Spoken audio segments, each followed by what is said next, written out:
नमस्कार, आप देख रहे हैं लाइव टीवी समाचार और मैं हूं आपके साथ नेहा परिहार। वक्त तो चला है आज की मुख्य खबरों का।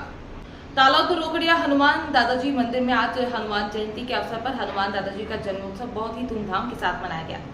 आज हनुमान दादा की जयंती के अवसर पर दर्शनार्थी सुबह से ही बड़ी संख्या में उमड़ पड़े और दादा के दर्शन कर अपने को धन्य महसूस किया।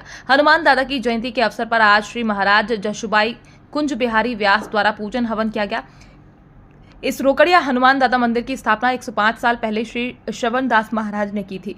इस मंदिर में हर साल हनुमान दादा का जन्मोत्सव मनाया जाता है और दान दाताओं के द्वारा भोजन प्रसाद का भी आयोजन किया जाता है। इस मंदिर में शिष्य श्री नवल सिंह पिछले 45 वर्षों से सेवा कर रहे हैं। आज इस मंदिर में हनुमान दादा के जन्मोत्सव के मुख्य आगमन के रूप में हटी सिंह, नरसिंह, पोएडावाला एवं तालौद के व्यापारियों ने योगदान दिया।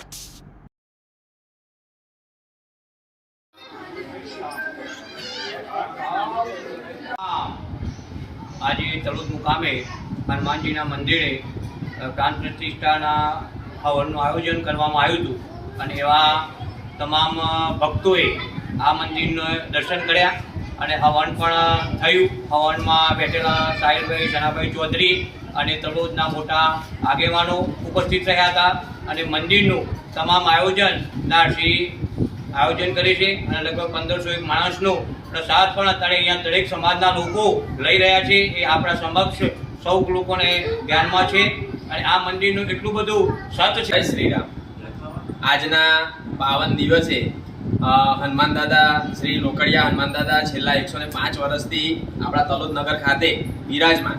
એમાં આપણા સૌપ્રથમ બાબા શ્રવણદાસ નિર્માણ કે જેઓ પહેલા સૌપ્રથમ અહીંયા મંદિરમાં એક નાની દેરી હતી, ત્યાં હનુમાન દાદાનું વર્ષો જૂનું પુરાણું મંદિર, પરંતુ લોકોની આત્યંતિક શ્રદ્ધાઓના કારણે આ મંદિરની પ્રાણ પ્રતિષ્ઠા કરવામાં આવી અને સાથે સાથે આપણા ત્યાં અહીંયા શંકર ભગવાન પણ બિરાજમાન છે।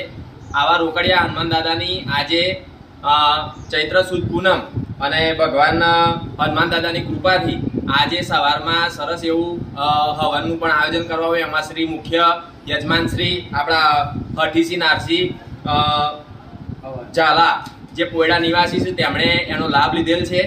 आज की मुख्य खबरों में फिलहाल इतना ही। बने रहिए लाइव टीवी समाचार के साथ। नमस्कार।